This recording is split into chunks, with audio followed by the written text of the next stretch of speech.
Both of the churches of Rising Spirit, Bashaw and Ponoka, have community theater groups. And I think that's a great thing, by the way. I think that's an awesome thing because it includes the two most important words in church, community and theater. That's our point, is we're trying to create community. And let's face it, a lot of this is theater, some of which you couldn't have planned. It was improvised. Some of which very definitely is. Now, I know you're thinking to yourself, that's not theater, Robin, it's ritual. That's what we call it in church. It's sacraments and things like that. But ritual is theater with meaning, right? And what is theater?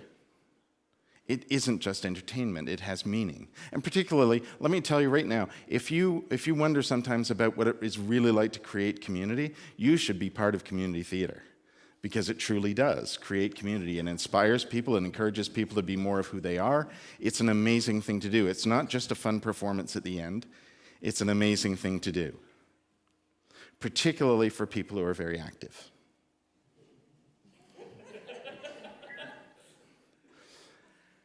It is, truly, and it's an important thing to have. And so that's why I think it's such a great thing that it happens in churches. And particularly in ours, of course, they do their performances actually in the church. The thing about that is that sometimes you find yourselves with a set. And there's two ways that you can respond to that when you're being the church. Sorry, there is one way that you can respond to that when you're being the church, which is, that's awesome! But there are two ways that you can address it when it's part of your service on a Sunday morning. One is you can try and hide it and ignore it completely, or you can embrace it and let it inspire you the way it inspires everyone else. The reason we're starting the fall with a series of stories about Jesus and the sea, and we are setting sail with Jesus, is that.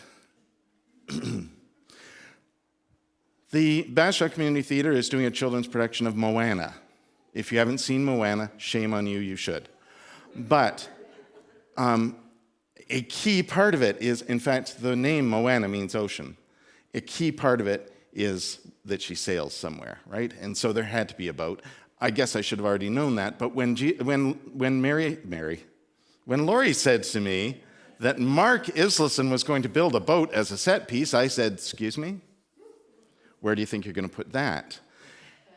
Well, there it is. And to be fair, actually, if some of you might recognize the mast, because when we were off in the pandemic thing, Laurie did a video one week, a children's craft thing, where she created a walking stick that had symbols and things on it. And that actually is part of that. But that's the boat. Sorry, it's not. It's a sailing canoe, which I think is called a way. It's a Polynesian sailing canoe, is what it is. Jesus would not have access to that, but still, you get the point, right? And that inspired me to think about all the stories of Jesus in the sea. And as great as that is, we actually got to start by going nowhere. Because the story you heard this morning is about Jesus sitting in a boat. Now, if the story you heard this morning sounded vaguely familiar, but you're not exactly sure from where, it's because of what happens next in that story, because what happens next is the famous, come and follow me, and together we'll fish for people. It's Jesus calls the disciples. Don't think about that today. We're going to think about that next week. This is a two-part story.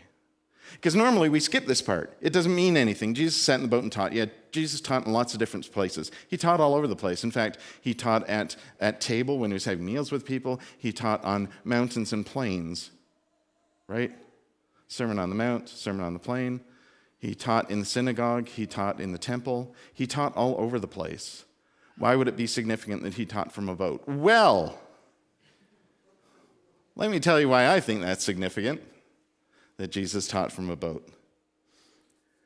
First of all, the story of the calling of the disciples occurs in calling of the disciples occurs in all four Gospels, but three of them tell this same story. Jesus goes to the lake, he sees a fisherman, and he calls him and he says, come and help me fish for people. And the fourth gospel tells a slightly different story than that, but 3 of them say fishermen. And in fact, they literally dropped their nets and followed him. It's that Luke tells the story slightly differently. Luke has way more to the story. When Luke tells the story, he lets us know that the disciples, those first disciples, didn't literally go, "Oh, okay," and drop their nets and follow Jesus. They knew him already. They'd heard him speak. In fact, even for fishermen, the odds of them not knowing about this local prophet who's commanding great crowds of people coming to listen to him, highly unlikely they wouldn't have heard of him anyway. But here's this guy, he shows up, he says, "Can I borrow your boat for a second?" And he sits in the boat and he teaches the people. I'm not a sailor, but I'm pretty sure that boats are designed to move. For him to sit in the boat and teach from the boat, it had to be stationary. It had to be held there somehow, but it had to be stationary. And not to mention it strikes me that this is slightly counterintuitive, don't you think? Because that would mean, like, he's sitting in the boat, then the sand and the beach and everything needs to rise fairly quickly unless people are just kind of strung out in one big long line. I mean, it says a crowd. And yet, here he is sitting in the boat. What's going on here? Well, it's a little bit of theater, isn't it? It's a little bit of theater. He's got a pulpit, and he's using it.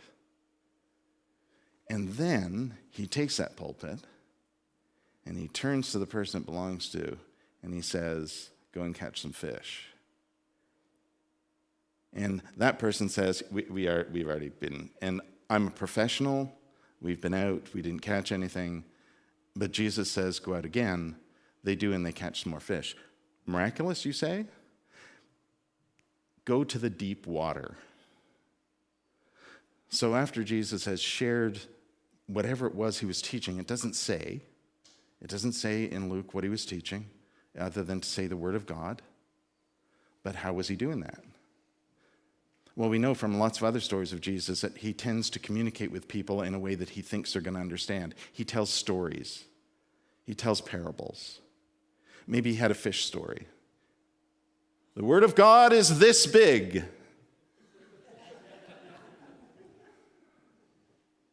But maybe he did.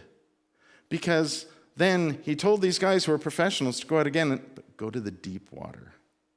He'd already shared these deep, prophetic, meaningful words of God.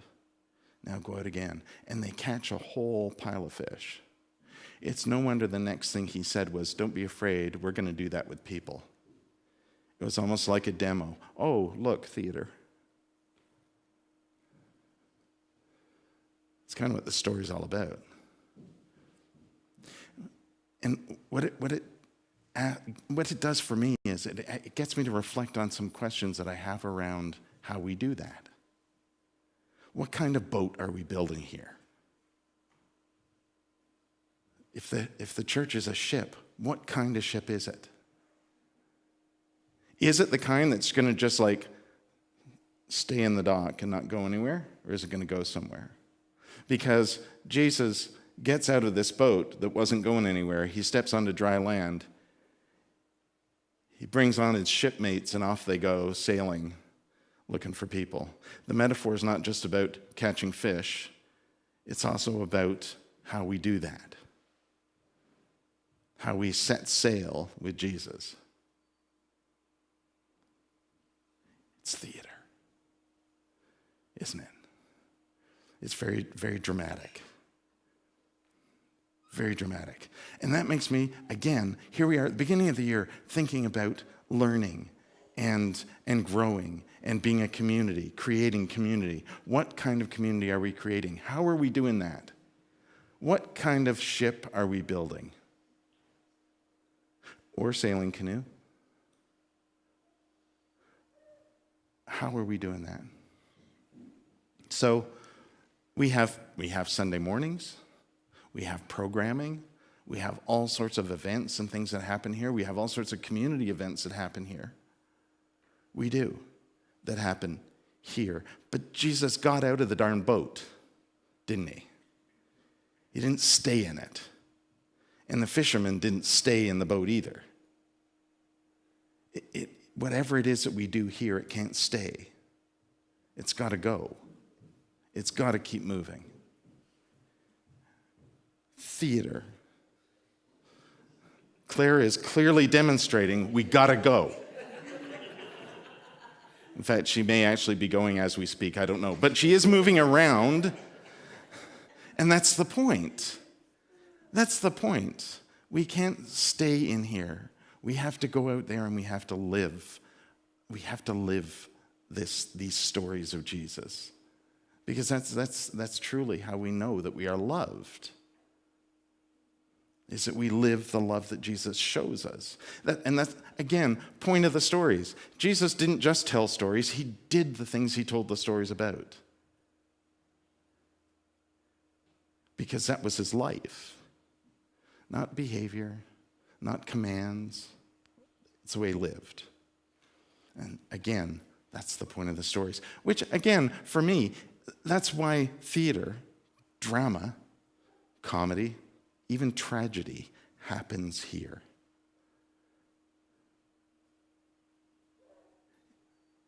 It's part of how we live. It doesn't stay just words on a page. It becomes part of how we live. So whatever it is that we're doing here, whatever kind of ship we're building, it's got to go somewhere. It has to be something that encourages people to live a life of love in the world.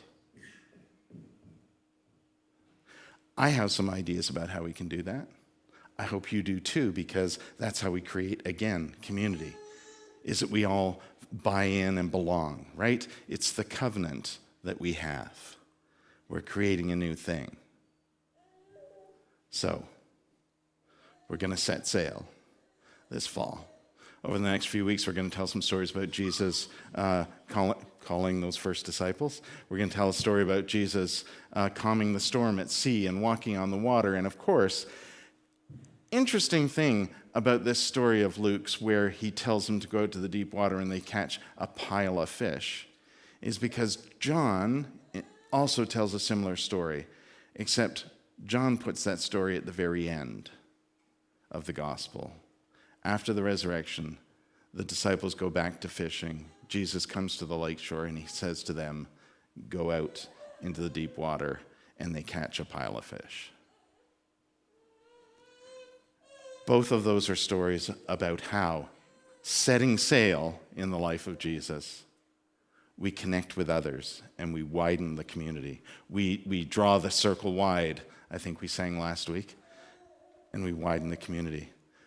It's a big boat.